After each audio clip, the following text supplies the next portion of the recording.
Who would have thought that Gligar, of all things, would be a top meta threat in Pokemon Go using Aerial Ace and Dig? Well, after the Adventures Abound update in Go Battle League, Gligar is now one of the top most meta threats in the game, and everybody is scrambling to try to build a good Shadow or normal Gligar. So to help you with this process, I decided to whip up the Gligar PvP IV Deep Dive, looking at the most important stat checks and associated PvP IVs for both Shadow Gligar and normal Gligar in Great League PvP. If you're not too familiar with my PvP IV Deep Dive series, link up above and in the description to my PvP IVs simplified video. Basically, get your feet wet before you dive off into the deep end here. And if you want to reference any of the material that I cover in this video in a text-based format, or ogle the PvP IV tables that I highlight in this video, well, link in the description to my Gligar PvP IV Deep Dive on GamePress, which has all that information and all the hyperlinks there for you, linked in the description. I imagine some of you at home are wondering, what's better, Ryan Swag? The Aerial Ace moveset or the Night Slash moveset? Should I be using the Shadow Gligar or should I be using the normal Gligar?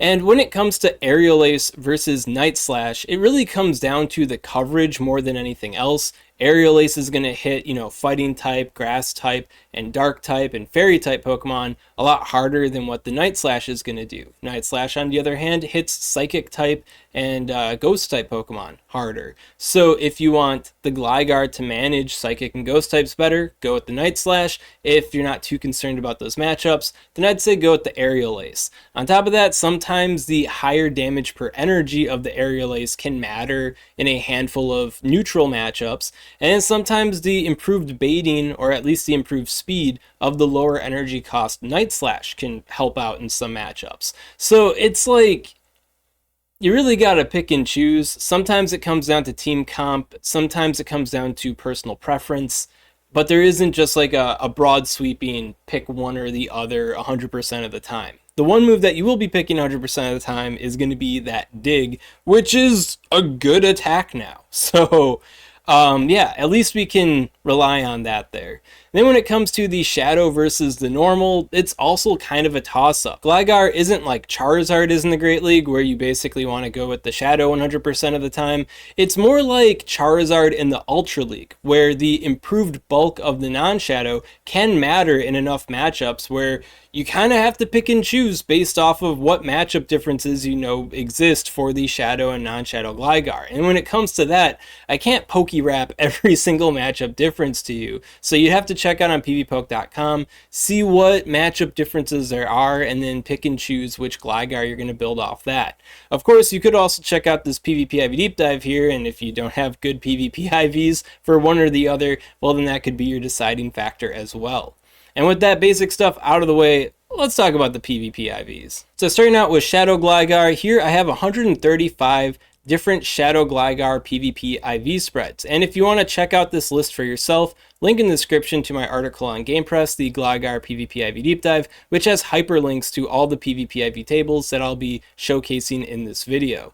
So the name of the game for this attack-weighted Shadow Gligar is having at least 108.75 on your attack stat. With this attack, Shadow Gligar can cover Cofagrigus in the 2-2, Jellicent in the 1-1 with Aerial Ace and 0-0 with the Night Slash, Spark Lantern in the 0-0 and 2-2 shield scenarios, and Lickitung in the 0-0 and in the 1-1 if you have the Aerial Ace for the 1-1 particularly. 0-0, either move. This attack weight can also get Shadow Gligar charge move priority against Quagsire and Shadow Quagsire, which can give it the 0-1 in those matchups, and then you also get charge move priority potentially in the mirror.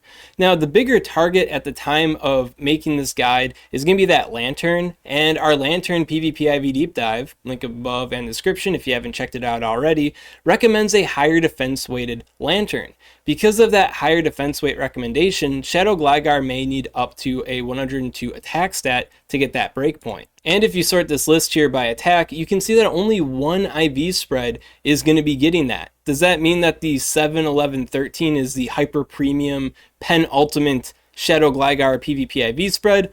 Well, Kind of, but not exactly. If you do want more options for the 110.2 attack weight, you could drop the defense a little bit reasonably. The 143 defense with 129 HP is specific to the Trevenant 0-1 shield scenario with Night Slash as your charge move specifically. The attack weight of this Trevenant does cover the 0-15-6 Trevenant, which is the most ideal Trevenant. Check out the Trevenant PvP IV Deep Dive for more details.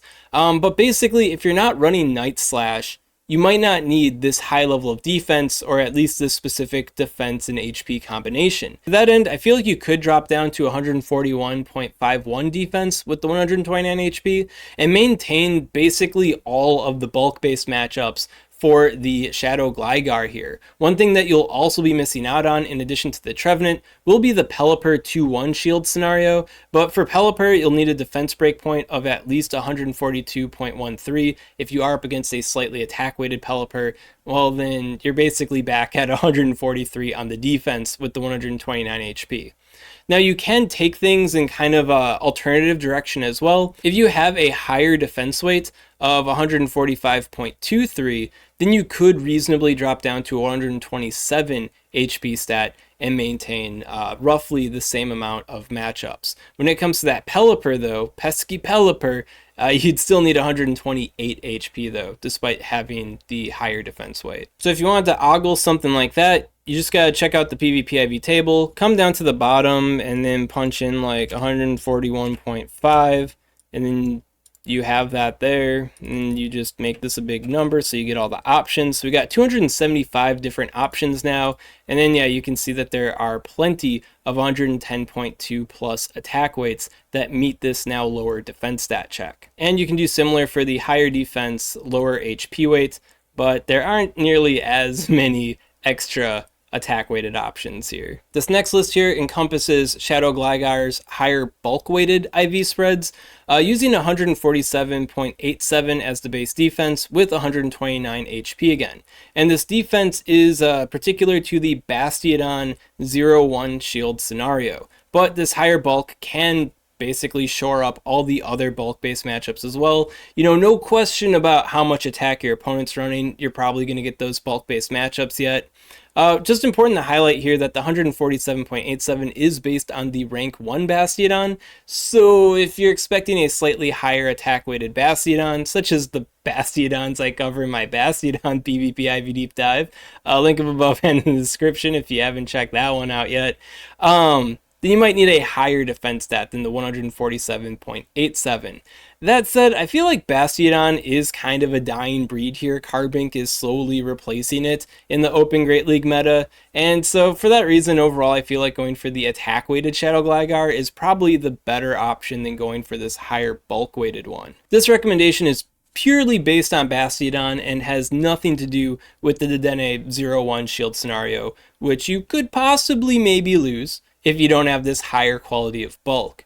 Of course, when are you gonna fight a Dedenne? So all things considered, I'd say go for the attack-weighted Shadow Gligar. Moving on to the non-Shadow Gligar PvP IVs, things are a little bit more divided when it comes to going for a higher attack weight or a higher bulk weighted one. And there is a little bit of a spectrum when it comes to the PvP IVs, which I do highlight in the article. As far as my recommended builds go, I am going to be focusing on a higher bulk weight and a higher attack weighted iteration, but you can kind of pick and choose and customize a little bit, color outside the lines here a little bit to wind up with a more bespoke non-Shadow Gligar. But I think for, most intents and purposes here, these two different weights I'm going to be covering here are going to cover the majority of your needs. So when it comes to the higher bulk weighted non-Shadow Gligar, it actually has the same base recommendation as the high bulk Shadow Gligar, 147.87 on the defense with 129 HP. Now, the defense set here is once again based on Bastiodon. This will enable the 0-1 and 1-2 shield scenarios against it. Of course, if you are up against a slightly higher attack-weighted Bastiodon, then you're going to have a little bit more of a defense stat. When it comes to these IVs in general, on top of it, I would say I'd favor the 131 plus HP stats a little bit more. It does make the Sableye 1-1 shield scenario a little bit more consistent. If you want to have consistency in the opposite direction though, having a higher defense stat can help out against that Sableye as well, with just using 130 on the HP stat. And it's not just about Bastiodon and Sableye either. This higher bulk weight can make the Cresselia 1-1 more consistent, the Galarian Stunfisk 1-2 shield scenario more consistent, and gives you potential for the Trevenant 1-2 shield scenario, regardless of charge move. Then finally, we have the attack-weighted non-Shadow Gligar here, coming in with a minimum defense stat of 141.75 and a minimum HP stat of 128. And I'd say between all the stats for this attack-weighted Gligar, I would favor the defense stat a little bit more. When it comes to the 141.75, that is based on the Umbreon to get the 2-2 shield scenario, which is pretty nice, and it encompasses other things too, like Shadow Victory Bell and the Cofagrigus. But there is also Tapu Fini.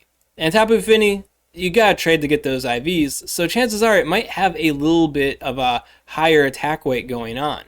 And because of that, you might want to have a little bit higher defense. On top of that, there's been a lot of attention given lately to attack-weighted Medicham, basically Mirror Slayer Medichams. If you want a full kind of deep dive on the Mirror Slayer Medicham situation, link above and description to the Mirror Slayer Medicham guide video I did not too long ago. But if you're up against its Axin, the Medicham Mirror Slayer, a 109.23 attack Medicham, well then you might need at least 142.01 on the defense. Having this higher defense does give you a lot more comfort in the Medicham 1-1 and 1-2 shield scenarios, because now it's doing less counter damage. That Ice Punch probably won't KO you. You probably will KO the Medicham. But if they are attack weighted, it could be a little bit of a different story. Following the same train of thought, you may want 142.82 defense to cover the Hundo Medicham. While having a 15-15-15 Medicham is by no means ideal in today's meta, back in the past, before we had level 50 in Pokemon Go, that was the way to do Medicham. And a lot of people still use that attack-weighted Medicham there. So having 142.82 can defend a little bit more against that. And anybody that's been following Medicham since day one, the 15-14-15, or like the 15-14-14, the 15-15-14, you know, not the Hundo, but almost the Hundo, they can power up one more time when XL'd, giving them a 110.2 attack stat compared to the Hundo's 109.8 attack stat. And if you want to account for that too, well then you'll need 143.26 on the defense stat. So it can get a little bit tricky there when it comes to the defense. The HP stat though, you can keep at 128 and not worry too much. Now when it comes to the attack side of the force, the main ticket item here for the 110.4 on the attack weight is to get an Aerial Ace breakpoint on Medicham, enabling a more smooth 1-2 shield scenario. This also gives you a wing attack breakpoint for Diggersby, allowing you to dominate the Hyper Beam Diggersby in the 0-0 and in the 1-2. And it also gives you Aerial Ace breakpoints on Altaria and Jellicent for the 1-0 and 2-2 respectively. And it can also get you a Dig breakpoint on the rank 1 Shadow Alolan Sandslash for the 1-0. Who's running the rank 1 Shadow Alolan Sandslash? Well, apparently the current world champion, its Axin, has the rank 1 Shadow Alolan Sandslash, so they do be out there. Now, if you do want to go for a even higher attack weight, 111.42 can give you an Aerial Ace breakpoint on Azumarill, making for a more consistent 2-1 against the rank 1 Azumarill in particular. When it comes to lesser ranked Azumarill, you could maybe make it happen just based on a lower defense stat coming from them or a lower HP stat coming from them. So I don't feel like sacrificing this Goldilocks kind of bulk that we have going on to chase for this even higher attack stat for Azumarill is exactly worth it. That said, if Azumarill does become pretty heavy in this, Gligar, Medicham, Steelix kind of dominated meta, well then maybe having that little bit of an extra attack weight could work out. But I feel like at this point, I'd probably rather be running the Shadow Gligar. So that's all I gotta say right now about Gligar's PvP IVs. If you got any questions on this content, of course, comment below, let me know what's up, and I'll be happy to help you out. And if you enjoyed this kind of content, you want to see more like it, well make sure to subscribe to SwagTips. I'd also like to give a special shout out to these Patreon supporters. If you want to support Swagman on Patreon, link in the description. This recommendation is just purely based on the Bastiodon thing and has absolutely nothing to do with the nay.